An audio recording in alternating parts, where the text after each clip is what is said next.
غلط مسئلہ کسی کو نہیں بتانا چاہیے، مگر آج جس کے منہ میں جو آتا ہے قرآن کی تفسیر بیان کر رہا ہے، حدیث، لوگ باتوں پہ کہہ رہے ہوتے ہیں اللہ قرآن میں فرماتا ہے، اس سے پوچھو کہاں فرماتا ہے، یہ نہیں پتا، تمہیں نہیں پتا اللہ کیا کہتا ہے؟ ارے بھائی اللہ کیا کہتا ہے یہ کہنے کے لیے آپ کے پاس دلیل ہونی چاہیے، بھائی حدیث میں یہ آتا ہے،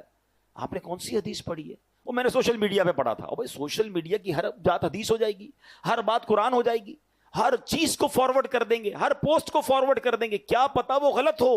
اور باقاعدہ پلاننگ کے ساتھ قرآن و حدیث کی غلط انٹرپریٹیشنز سوشل میڈیا پہ فلوٹ کی جا رہی ہیں کہ آپ کو نہیں پتا قادیانی لابی کیسے کام کر رہی ہے، معاذ اللہ قرآن میں وہ تحریف کر رہے ہیں، اور ہمیں تو آتا جاتا کچھ نہیں، جو پوسٹ آئی آگے بڑھا دی، جو پوسٹ آئی آگے بڑھا دی۔ آپ یاد رکھیے اللہ قرآن میں ارشاد فرماتا ہے وَمَنْ أَظْلَمُ مِمَّنِ افْتَرَىٰ عَلَى اللَّهِ كَذِبًا، اس سے بڑھ کر ظالم کون جو اللہ پر جھوٹ باندھے۔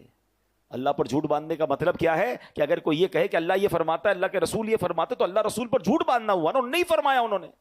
کیا آپ کو پورا قرآن یاد ہے؟ آپ کو پوری حدیثیں یاد ہیں؟ ہر پوسٹ کو فارورڈ کرنا ہے؟ کتنی من گھڑت حدیثیں، کتنی من گھڑت روایتیں سوشل میڈیا پہ فلوٹ کر دی جاتی ہیں، مسلمان اس کے ساتھ چل رہے ہوتے ہیں۔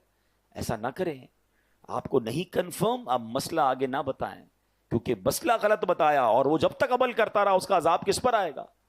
تو ہمیں بیسٹ طریقہ تو یہ کہ اگر کوئی دینی پوسٹ فارورڈ کرنی ہے، بلکہ خود بھی عمل کرنا ہے، کسی عالم دین سے پوچھ لیں۔ اب آپ کہیں یار ہر پوسٹ میں تو روز کی پتہ نہیں سینکڑوں پوسٹیں چلاتا رہتا ہوں، تو واجب تو نہیں آپ پر ہر پوسٹ کو لائک شیئر کرتے رہنا، اور اگر آپ کا پھر بھی شوق ہے تو میرا مشورہ ہے کہ آپ dawat-islami.net یہ ہماری ویب سائٹ ہے جہاں روز کی اوتھنٹیکیٹ علماء کرام، مفتیان کرام سے اپرووڈ پوسٹ، حدیثیں، قرآن کی آیتیں آ رہی ہوتی ہیں، وہاں سے لیں اور شیئر کر دیں، ثواب بھی ملے گا اور آپ مطمئن بھی ہوں گے کہ جناب یہ اوتھنٹیکیٹ ہے۔ ورنہ ایسا نہ ہو کہ غلط مسئلے آگے فارورڈ کرنے کی وجہ سے ہم بھی گناہ گار ہوں۔ اللہ مجھے اور آپ کو ایسی احتیاط بھی نصیب فرمائے۔ انسان ہے نا ہم بھی، جیسے میں بیٹھا ہوں بیان کر رہا ہوں، مجھ سے بھی غلطی ہو سکتی ہے، لیکن اگر کسی بیان کرنے والے سے بھی غلطی ہو جائے اور اسے پتا چل جائے کہ بھائی آپ نے آیت ٹھیک نہیں پڑھی، حدیث صحیح بیان نہیں کی، یا مسٹیک ہو گئی ہے، سلپ آف ٹنگ ہو جاتا ہے، شرمانا نہیں ہے، ہاں فوراً بتائیں کہ میری غلطی ہے، میں نے غلط پڑھا تھا، صحیح یہ ہے، کیونکہ لوگوں کی شرم کی وجہ سے کئی قیامت میں مارنا پڑے۔ ہم نے دیکھا کہ امیر اہل سنت، فاؤنڈر آف دعوت اسلامی، اتنی بڑی ہستی ہوتے ہوئے براہ راست چینل پر بتاتے ہیں کہ بھائی فلاں مسئلے میں غلطی ہوئی تھی، صحیح مسئلہ یہ ہے۔